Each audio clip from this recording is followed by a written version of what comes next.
So I'm going to be talking about meditation relating to stress. Stress is something that I think we can all relate to a little bit. Like, I know I've had my fair share of stress in my life, and I'm sure pretty much everybody in this room has definitely felt some stress. But I don't really think we talk about how to deal with stress as much. And meditation is one of those things that can be really beneficial. But people can be kind of closed off to meditation just because of where it comes from and where it originates from. Meditation comes from Buddhism, and that's a religion from the Eastern world. So people kind of are a little bit standoffish to it because in their religion, meditation and mindfulness are kind of a lifestyle for them. So it's scary for people to imagine this is something that can benefit them, because when they look at it and they just see it as a lifestyle for somebody else, so they don't really know how to adapt to that. And the first pictures that you get when you look up mindfulness and meditation are pictures of Buddhist monks. There's not really a whole lot of I don't know, I feel like it's kind of, this is the only view that you get of meditation and mindfulness. Did not mean to do that, but even my first memory of hearing about meditation in school is hearing how Buddha, a religious figure, meditated for 49 days, which is extreme. So it's kind of just people are kind of closed off to it. This is a quote from a very well-known Buddhist monk. He says, in the monastic context, this is describing mindfulness, by the way. Our main practice when it comes to meditation was loving kindness and contemplating the qualities of Buddha. That means you focus on different qualities of Buddha. It's kind of purifying your mind from other thoughts. And at first glance, to anybody, this looks like it would be talking about how, or it kind of closes people off because they're talking about how they do in their religion and how it relates to Buddha and stuff. But upon further investigation, just the qualities of Buddha are sharing, ethical, morality, patience, renunciation, wisdom, diligence, truthfulness, determination, loving kindness, and equanimity, which are all very big prospects that are taught in just Western religion in general. Just because it says Buddha and he describes it as focusing on the qualities of Buddha doesn't mean that has to be closed off to just that, if that makes sense. It's can be more open to interpretation and how you want to think about it.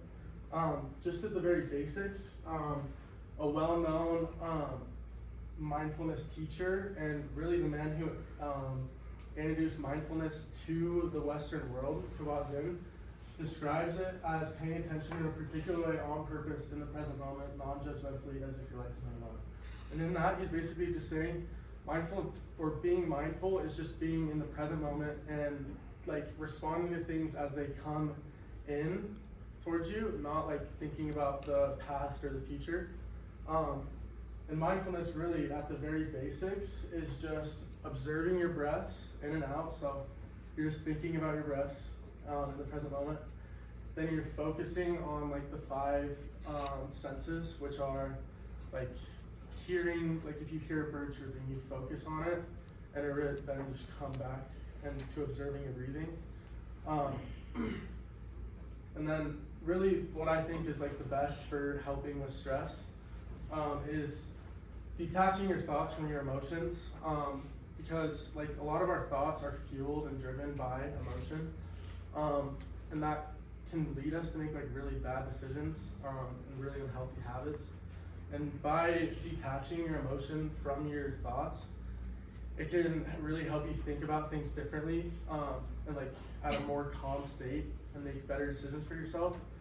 And it really helps you, it can help you think about stress in a different way. It really makes you more aware of your thoughts. So it helps you to think about it helps you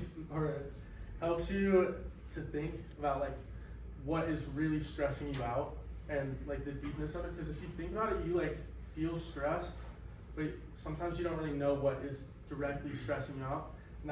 And mindfulness can really help you attack where it's actually coming from and can help you figure it out more. I already talked about how you don't immediately react. and it activates the being mode of mind. So if you're a mindful person through meditation, you're more likely to be in like a being state. So you're just being, you aren't thinking about the future and the past. So it allows you to react to things better. And the doing part of your mind is more related to stress, like you have to do things, stuff like that. Makes you more aware of needs in your body. So when you're meditating, like it's how you focus on like how your body feels and stuff. And it can help you like find pain that you didn't even know you had in your body. And pain is like related to stress, like back pain, stuff like that. It makes you more aware of your emotions. So if you're feeling like angry about stuff, like anger and sadness and really anything can cause stress. So it makes you more aware of that and what's really going on. And it makes you like more just aware of other people and their emotions and compassion. And it reduces, like just from studies taken on people's like brains, it reduces activity in the stress section of their mind.